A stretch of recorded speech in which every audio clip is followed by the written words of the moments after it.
भूवन जो डलेगी।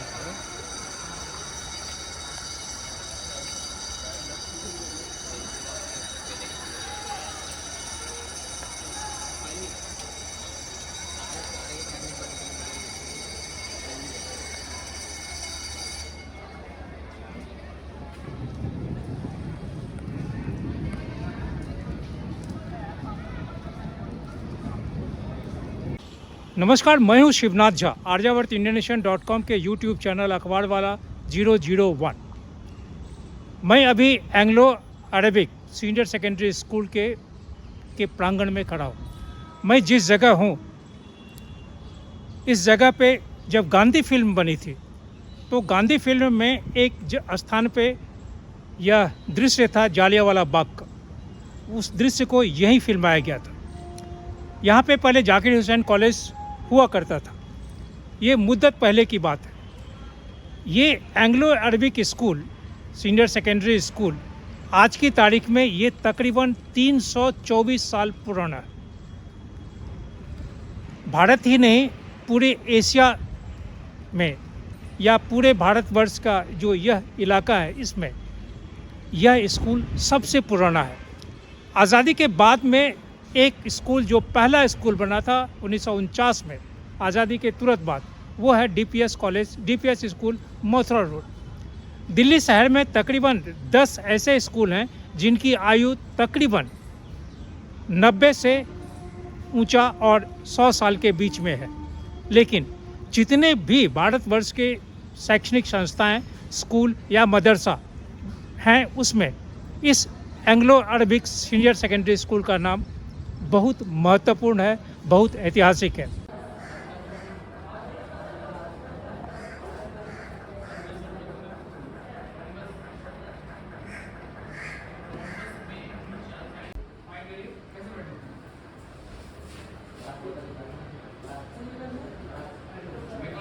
फाइंड करना है इसी तरह से जैसे हमने ये हमारे पास एक पॉइंट ये है, एक पॉइंट ये -1 -1 इसका अगर x1 y का लगेगा तो कैलकुलेट होगा।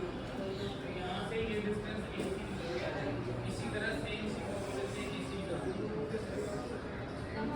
आज़ादी के पहले या अंग्रेजी की हुकूमत के समय में तत्कालीन जो अंग्रेजी अधिकारी थे, पदाधिकारी थे, उन तमाम लोगों का शिक्षा के मामले में जो सोच उन लोगों का था कि कैसे भारतवर्ष में चाहे महिला शिक्षा हो, चाहे पुरुष शिक्षा हो, चाहे उसके पीछे कोई भी आंदोलन भी ही रहा हो, अंग्रेजों ने जो शिक्षा के महत्व को समझ के दिल्ली सल्तनत में या भारतवर्ष के अन्य शहरों में, मुंबई, कलकत्ता, चेन्नई या अन्य प्रांतों में जो शैक्षणिक संस्थाएं, खास करके स्कूल बनाए, वो स्कूल आज़ादी के बाद जो स्कूल बना गया, उन दोनों में शायद वो तुलनात्मक अध्ययन नहीं हो पाता है। आज़ादी के बाद जितने स्कूल बने, उसमें हकीकत यह है कि पिछले 70 साल में कुकुर मुत्तों की तरह गली कूचियों में स्कूल खुलने लगे। कुछ सरकारी स्कूल भी खुले, कुछ निजी स्कूल भी खुले। बच्चों की संख्या उत्तरोत्तर बढ़ती गई, लेकिन जहां सरकारी क्षेत्र के स्कूल में बच्चों की संख्या अधिक होनी चाहिए, वो स्कूल खाली होता गया, उनके कक्ष खाली होते गए। निजी क्षेत्र के जो प्राइवेट स्कूल हैं, उन स्कूलों में संख्या, तादाद बढ़ते गए। हालात यह है कि वह यह क्रिया और प्रतिक्रिया वैसे ही है जैसे भारतवर्ष का प्रत्येक आदमी सरकारी नौकरी करना चाहता है। वो चाहता है कि एक बार सरकारी क्षेत्र की संस्थाओं में नौकरी मिल जाए ताकि जीवन भर के लिए कम से कम 60 वर्ष की आयु के लिए निश्चिंत हो जाए, और फिर 60 वर्ष के बाद पेंशन या अन्य जो सरकारी मुनाफा है, सरकारी जो सुख सुविधाएं हैं, वो मिलता रहे। लेकिन अगर आप गौर करेंगे तो अगर सरकारी क्षेत्र के कर्मचारियों का, उनका जो वेतन है, अगर वो वेतन सरकारी बैंक में नहीं आए तो सैकड़े 99% लोग सरकारी बैंक में अपना लेखा या अपना अकाउंट नहीं खोलवाना चाहते हैं। भारतवर्ष में सरकारी क्षेत्र में लोग नौकरी चाहते हैं, लेकिन सरकारी क्षेत्र के जो स्कूल हैं, उस स्कूल में उनके बच्चे नहीं पढ़ते हैं, और ये औसतन 90% से अधिक है।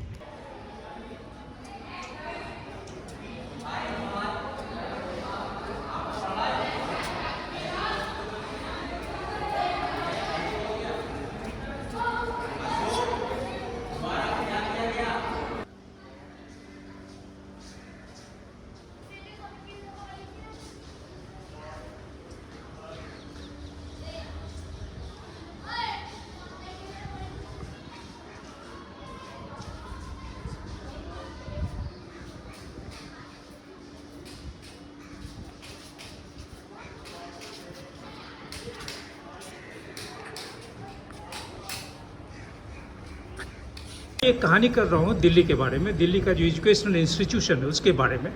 और उसमें सबसे ज़्यादा महत्वपूर्ण है कि एंग्लो अरबियन जो आपका कॉलेज स्कूल है, ये सबसे पुराना है, कम से कम नॉर्दर्न जो क्षेत्र में, करीब करीब कितना 300 से अधिक साल लगभग हो गया। मुझे आप अपने स्कूल के बारे में, इसकी जो आज की स्थिति है उसके बारे में, इसका जो अचीवमेंट है उसके बारे में, ये सभी बातें आप जरा सा बताइए। नहीं, फर्स्ट ऑफ ऑल मैं आपका शुक्रिया अदा करता हूँ कि आप मुझे आपके साथ बात करने का मौका मिल रहा है। और मैं ये बताऊँ सबसे कि स्कूल का इस्टेब्लिश जो हुआ था 1692 में हुआ था। ये तकरीबन 332 साल पुराना स्कूल है, जो हैदराबाद के निज़ाम मीर कमरुद्दीन साहब थे, उनके ग्रैंड फादर, उन्होंने गाज़ीउद्दीन खान जंग उन्होंने इस्टेब्लिश किया था 1692 में। और इसमें फ्रॉम द फर्स्ट डे ये स्कूल ही रहा है और आज तक स्कूल है। पहले मदरसा की शक्ल में था, आज ये CBSE बोर्ड की शक्ल में तालीम दे रहा है। और इसमें बहुत सारे लोग जो हैं पढ़कर निकले, बड़े बड़े लोग निकले हैं जो प्रेसिडेंट हैं इंडिया के। जैसे पार्टीशन के बाद पहले PM थे पाकिस्तान के लियाकत अली ख़ान, वो यहीं के स्टूडेंट थे। एक मदरसा देवबंद में है, मौलाना कासिम नानोदवी साहब जिन्होंने इस्टेब्लिश किया था, वो भी यहीं के स्टूडेंट थे। सर सैयद अहमद खां यहीं के स्टूडेंट थे। मास्टर रामचंद्र जो एक बहुत बड़े मैथमेटिशियन थे, अल्ताफ़ हुसैन हाली, मीर कमरुद्दीन साहब। तो इस तरह से इसकी अपनी तारीख़ रही है। और अल्लाह का शुक्र है कि आज की तारीख में स्कूल की हालात बहुत सुधर रही है। यहाँ पर बहुत सारे बच्चे MBBS में जाते हैं और JEE वगैरह करके अपने अपने बड़े बड़े पोस्टों पर भी हैं। और दिल्ली के बहुत सारे अस्पताल में हमारे यहाँ के स्टूडेंट भी रहे हैं, अभी भी हैं, मौजूद हैं। इसके अलावा कुछ बच्चे हमारे IRS भी हैं, 2 बच्चे जो मेरे अपने स्टूडेंट रहे हैं। इससे पहले इंडिया के chief election commissioner of India जो SI कुरैशी साहब हैं, वो भी यहीं के स्टूडेंट रहे हैं। मीर अफजल साहब यहीं के स्टूडेंट रहे हैं, जो फॉर्मर एम्बेसडर हैं और राज्यसभा के मेंबर भी हैं, MP रहे हैं वो। इसके अलावा शाहिद सिद्दीकी साहब जो नई दुनिया के चीफ एडिटर और राज्यसभा के मेंबर रहे हैं, वो भी यहीं के स्टूडेंट रहे हैं।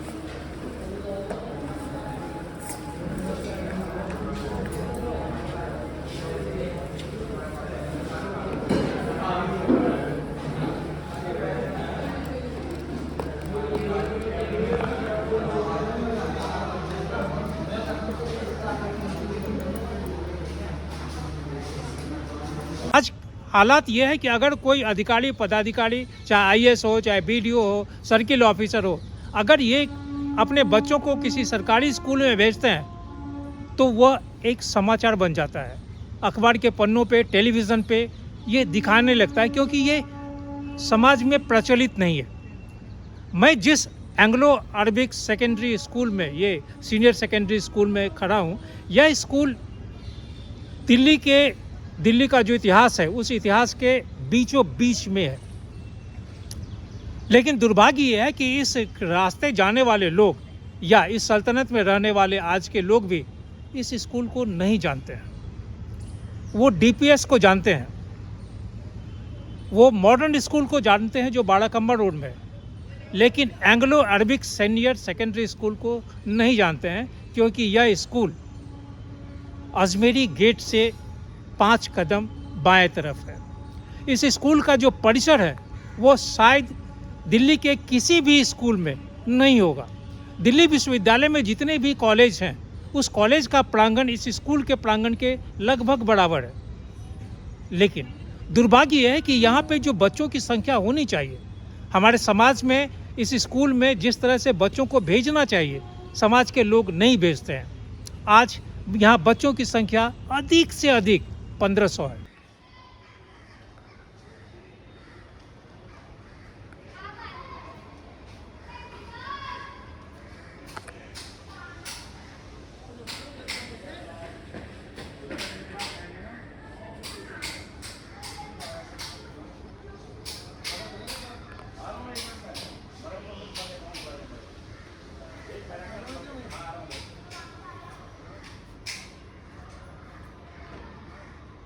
आप कौन से से हैं?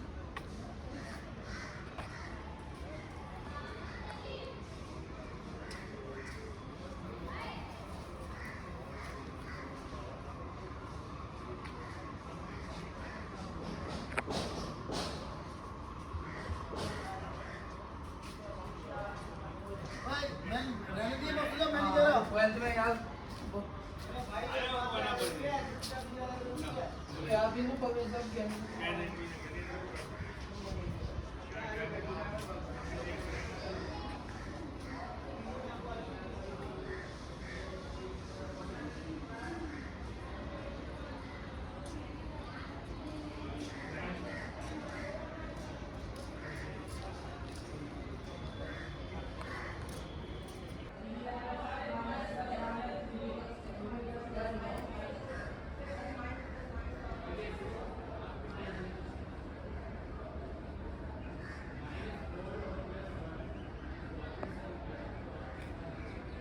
हमारे यहाँ तीनों स्ट्रीम पढ़ाई जाती है, साइंस भी, कॉमर्स भी और आर्ट भी, और टोटल 22 सब्जेक्ट पढ़ाए जाते हैं। इसके अलावा हिंदी इंग्लिश के अलावा Urdu, Arabic and Persian up to 12th level तक पढ़ाई जाती है।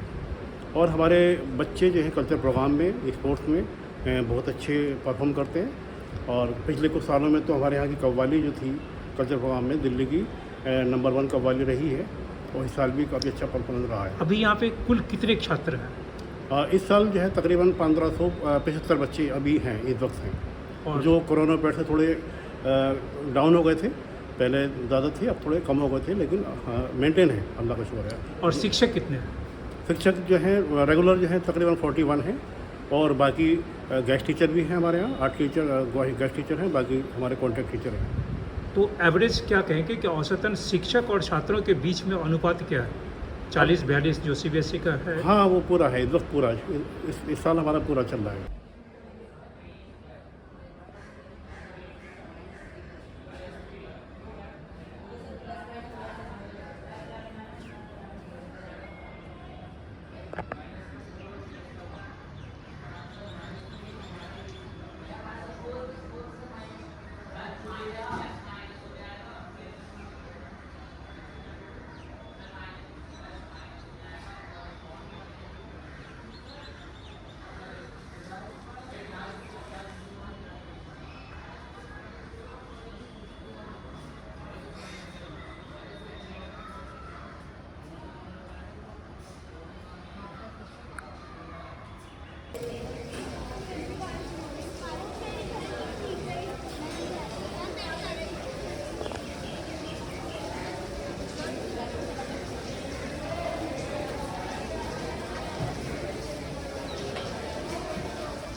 यहाँ के शिक्षक बहुत बेहतर हैं, यहाँ के प्राचार्य बहुत बेहतर हैं, यहाँ के जो छात्र छात्रा हैं बहुत ही अनुशासित हैं। लेकिन सवाल ये है कि यहाँ से पढ़ के पिछले इतने वर्षों में, चाहे आज़ादी के बाद या आज़ादी के पहले भी, हम खास करके आज़ादी के बाद की बात करेंगे, कि यहाँ से पढ़ के जो लोग यहाँ से निकले वो कभी इस स्कूल के पीछे आए ही नहीं। बड़े बड़े आला अधिकारी, कुरैशी साहब का मैं यहाँ पे नाम लूँगा, कुरैशी साहब भारत का निर्वाचन आयुक्त थे। इसके अलावा बहुत सारे लोग हैं जो आगे आप इस कहानी में यहाँ के प्राचार्य जो कहें आप उनकी बात सुनेंगे। लेकिन दुर्भाग्य ये है कि कुरैशी साहब भी यहाँ से पास करने के बाद कभी अपने स्कूल नहीं आए वापस। अगर कुरैशी साहब चाहते थे इस स्कूल की जो स्थिति, या यहाँ से जो शिक्षा लेके यहाँ से उत्तीर्ण करके जो भारतवर्ष के विभिन्न क्षेत्रों में अपना परचम लहराए, वो अगर चाहते तो यहाँ आते, अपने स्कूल को और बेहतर बनाते। लेकिन आज इस स्कूल में, स्कूल की जो दीवारें हैं, दीवारों से मिट्टी निकल रही है, ईंट अलग हो रहा है। क्योंकि यहाँ दो है, एक तो सरकारी क्षेत्र से कुछ पैसे आते हैं, और दूसरा जो इसका संचालन समिति है वो देखता है। अगर दिल्ली शहर में रहने वाले लोग, धनाढ्य, बड़े बड़े पैसे वाले, बड़े बड़े लोग अगर इस स्कूल में थोड़ा सा भी अपने तिजोरी से थोड़ा सा निचोड़ देते तो शायद Anglo Arabic senior secondary school का हालत ऐसा नहीं होता जो अभी मैं देख रहा हूँ।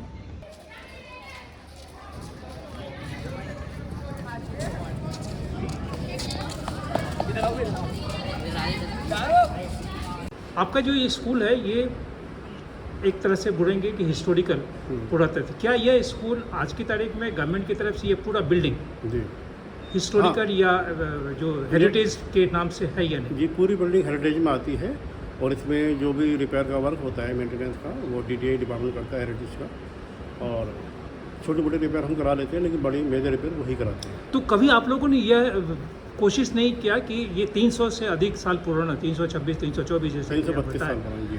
कभी आपने ये कोशिश नहीं किया कि ये भवन यूनेस्को के हेरिटेज सेंटर में जाए?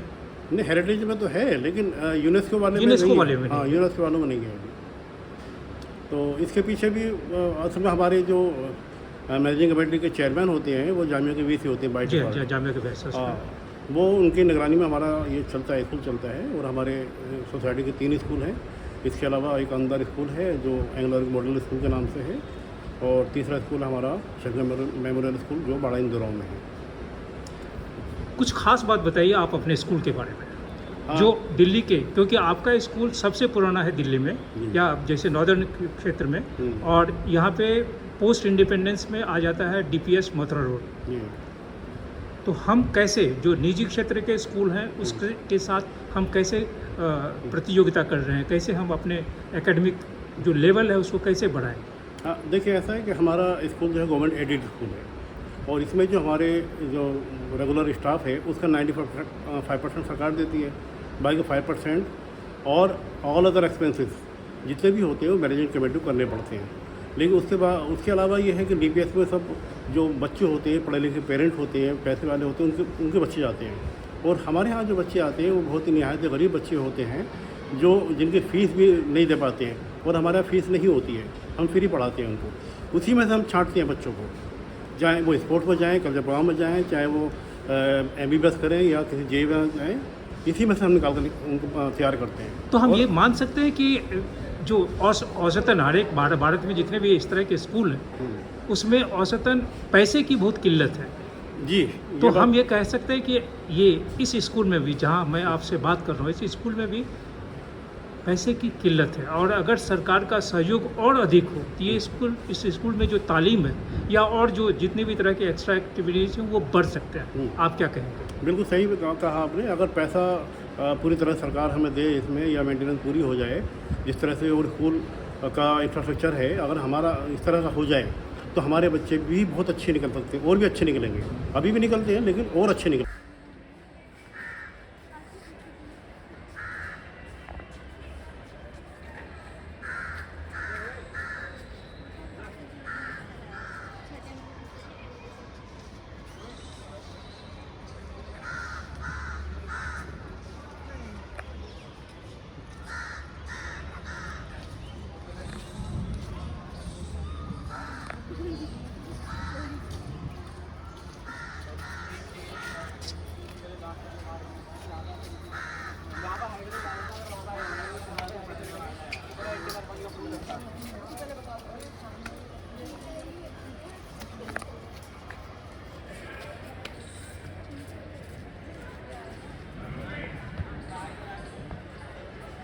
बहुत अहम सवाल, कुरैशी साहब चीफ इलेक्शन कमिश्नर, चूँकि मैं उन्हें बहुत नज़दीक से, बहुत निजी तौर पे जानता हूँ, आमतौर पे ये देखा गया है कि जो छात्र स्कूल से या कॉलेज से पास करके निकलते हैं वो कभी स्कूल में वापस नहीं आते। हाँ क्या आपके स्कूल से जो लोग निकले हैं कभी वापस आए?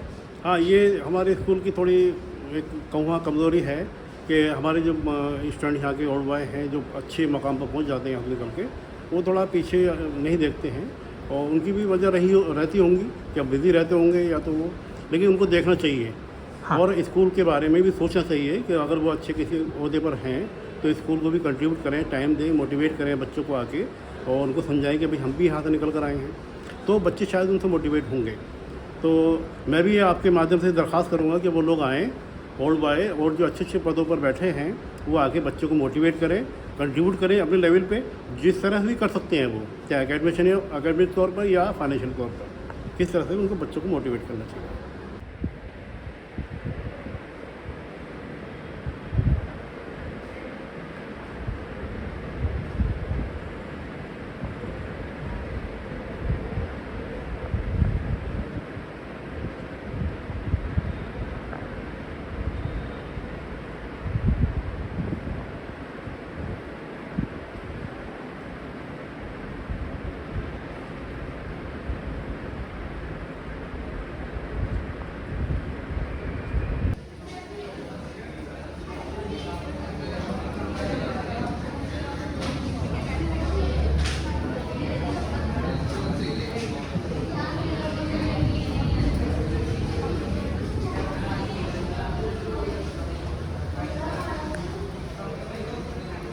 मकसूद साहब, आप इस स्कूल में करीब 3 दशक या 34-35 साल से हैं।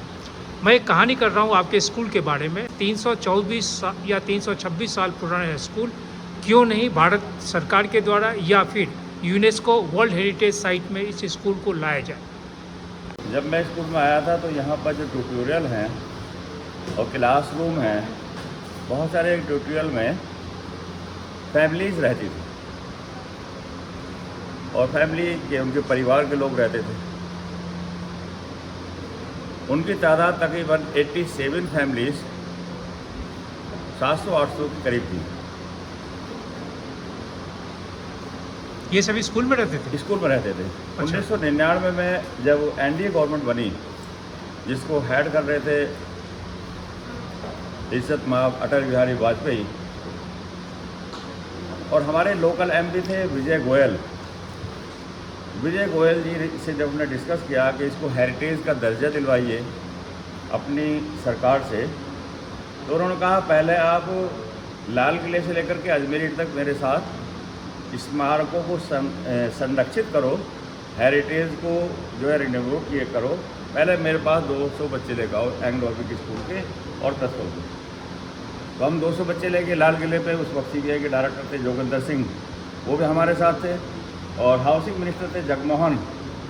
तो जगमोहन, विजय गोयल, जोगिंदर सिंह और एंग्लो अरबिक की तरफ से मैं और मेरे बच्चे जब लाल किले से अजमेर गेट पहुँचे, तो अगले दिन सरकार का जो रुख था वो इतना क्लियर मैंडेट था कि बात प्राइम मिनिस्टर तक पहुंच गई, और जब प्राइम मिनिस्टर तक पहुंची तो प्राइम मिनिस्टर तक कॉल कर लिया, और प्राइम मिनिस्टर ने कॉल किया तो अटल बिहारी वाजपेयी के रेजिडेंस में बच्चों को खाना भी खिलाया गया, और हेरिटेज से ताल्लुक़ से जो यहाँ ट्यूटोरियल अनऑथराइज लोगों ने कब्जा कर रखे थे, अनऑथराइज स्ट्रक्चर थी यहाँ, इसको हटाने की बातचीत भी हुई।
डीडीए की नोडल एजेंसी बना और डीडीए ने इसकी रिपेयर की।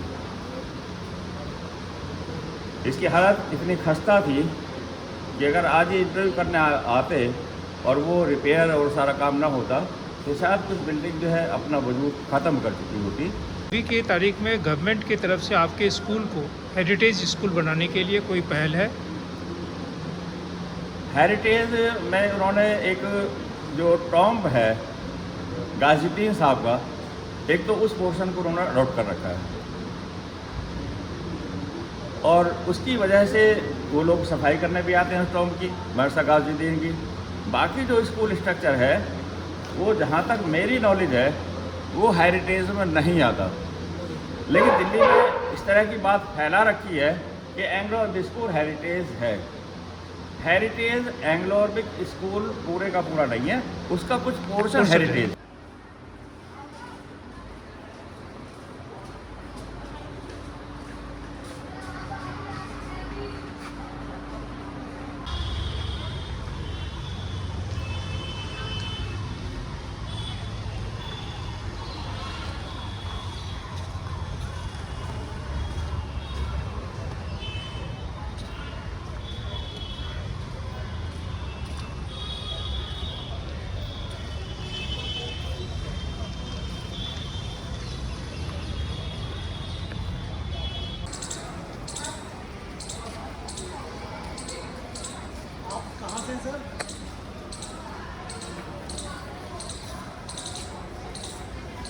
मैं अभी Anglo Arabic senior secondary school के बाहर ये गेट पे खड़ा हूँ। हमारे जहाँ मैं खड़ा हूँ यहाँ से 60 डिग्री 60 नहीं 75 डिग्री के कोण पे ये अजमेरी गेट है और यहाँ से तकरीबन 105 डिग्री के कोण पे कमला बाज़ार है। हम यहाँ से अगर दाहिने हाथ बढ़ेंगे तो नई दिल्ली की तरफ और फिर अगर बाएं हाथ बढ़ेंगे तो अजमेरी गेट के रास्ते हाउस काजी और फिर पुरानी दिल्ली की ओर चले जाएंगे। ये school Anglo Arabic senior secondary school यहाँ कितने वर्षों से है यह कहना आज के लोगों को शायद हजम नहीं होगा। करीब 324 वर्ष इस स्कूल को दिल्ली में हो गया। कहते हैं कि इसकी स्थापना आरंभ में मीर सिहाबुद्दीन साहब ने की थी, जिन्हें गाजीउद्दीन खान के नाम से भी जाना जाता है। वह मुग़ल सम्राट औरंगजेब के एक सेनापति, एक प्रमुख जो डेक्कन के कमांडर थे, कमरुद्दीन खान साहब, उनके पिता थे, जो हैदराबाद के आसफ जाही साहब के वंशज थे, संस्थापक थे इसके। 1690 में के दशक में हैदराबाद का पहला निज़ाम जिन्हें कहा जाता था।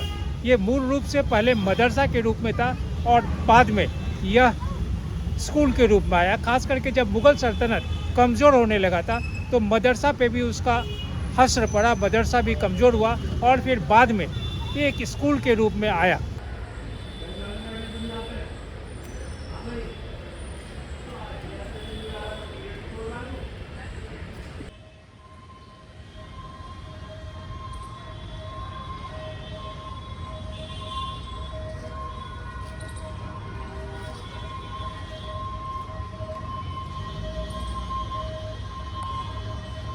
(1828) में ब्रिटिश ईस्ट इंडिया कंपनी द्वारा इसे एंग्लो अरेबिक कॉलेज के रूप में पुनर्गठित किया गया था, ताकि इसके मूल उद्देश्यों के अलावा यहाँ अंग्रेजी भाषा और साहित्य के विषयों में शिक्षा दी जा सके। इसका उद्देश्य यह था कि आसपास के रहने वाले जो समुदाय थे उनकी शैक्षिक स्थिति को समृद्ध करना या उसे उन्नत करना।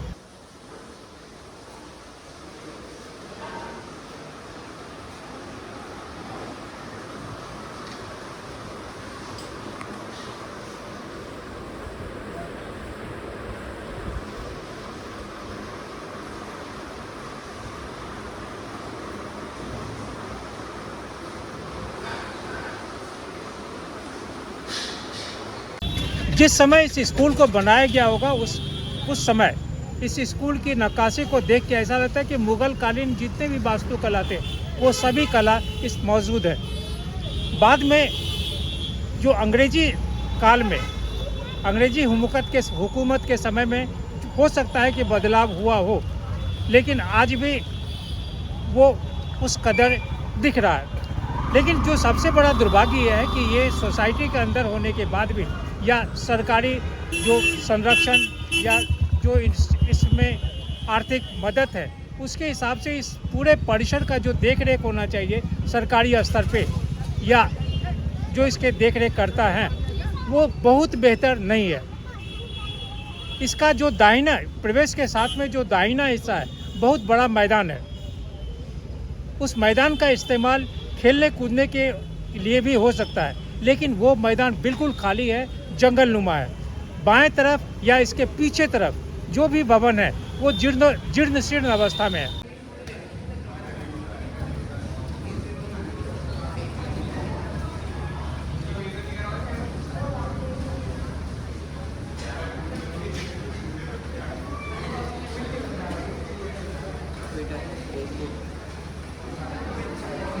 इस कहानी को मैं शिक्षक दिवस के अवसर पे कर रहा हूँ।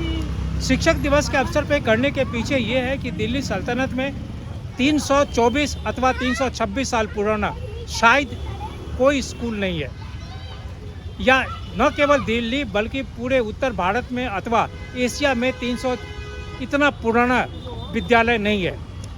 आज़ादी के बाद में देश में बहुत सारे स्कूल बने, जैसे अभी दिल्ली में एक स्कूल है बंगाली सीनियर सेकेंडरी स्कूल, ये सिविल लाइंस में है।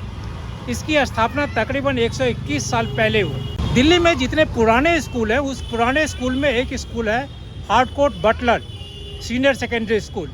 यह स्कूल मंदिर मार्ग पर है और इस स्कूल की स्थापना तकरीबन 102 साल पहले हुआ था। जहां मैं खड़ा हूं इस स्थान से तकरीबन 3 अथवा 3.5 किलोमीटर दूर में बाड़ाखम्मा रोड पे जो मॉडर्न स्कूल है, उस मॉडर्न स्कूल की स्थापना आज से 100 साल पहले। उसी तरह मंदिर मार्ग पर एक और स्कूल है, दिल्ली तमिल एजुकेशन सोसाइटी का ये सीनियर सेकेंडरी स्कूल। उस स्कूल का स्थापना आज से करीब 97 वर्ष पहले हुआ। इसी तरह एक और स्कूल है कॉन्वेंट सीनियर सेकेंडरी। यह स्कूल आज तकरीबन 97 वर्ष पूरा करने जा रहा है। Raisina Bengali senior secondary school करीब 95 वर्ष पुराना है। और उसी तरह academy the union academy school करीब 86 साल पुराना है, जो दिल्ली सल्तनत में है। दिल्ली में 2 और स्कूल का नाम है, जिसमें एक है सेंट कोलंबिया स्कूल। ये सेंट कोलंबिया स्कूल तकरीबन 80 वर्ष पुराना है। और दूसरा दिल्ली पब्लिक स्कूल, स्वतंत्र भारत में पहला स्कूल स्थापित हुआ था दिल्ली पब्लिक स्कूल। ये 1949 में, ये मथुरा रोड पे दिल्ली पब्लिक स्कूल 1949 में स्थापित हुआ था।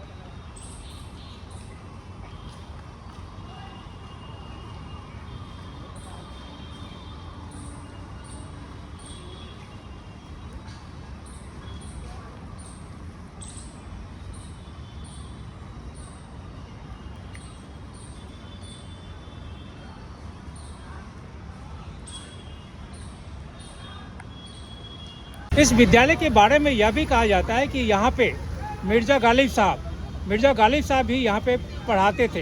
फारसी, यहाँ के तत्कालीन जो छात्र हैं उन्हें फारसी पढ़ाते थे। जब मिर्ज़ा गालिब साहब यहाँ पे आए तो उन्हें इस बात का अनुमान था, या हो सकता है कि उन्होंने सोचा होगा कि यहाँ के जो छात्र हैं या यहाँ के जो कर्मचारी हैं वो उन्हें स्वागत के लिए खड़े रहेंगे जब वो यहाँ पे पालकी से उतरे थे। लेकिन दुर्भाग्य ये था कि वो यहाँ पे एक शिक्षक के रूप में आए थे और ये एक स्कूल था। यहाँ के जो छात्र थे अपने वर्ग में बैठे हुए थे और जो अन्य शिक्षक या कर्मचारी थे वो अपने अपने जगह पे अपने अपने काम में मशगूल थे। परिणाम ये हुआ कि मिर्ज़ा गालिब साहब को यहाँ पे स्वागतार्थ या स्वागत करने के लिए न तो कोई छात्र या अथवा न कोई अधिकारी या न कोई शिक्षक थे। और उसके बाद जब उन्होंने देखा कि उनका कोई स्वागत नहीं हुआ, वो फारसी पढ़ाने के लिए यहाँ आए हैं, तो सीधे उल्टे पाँव ये वापस चले गए और फिर कभी नहीं आए।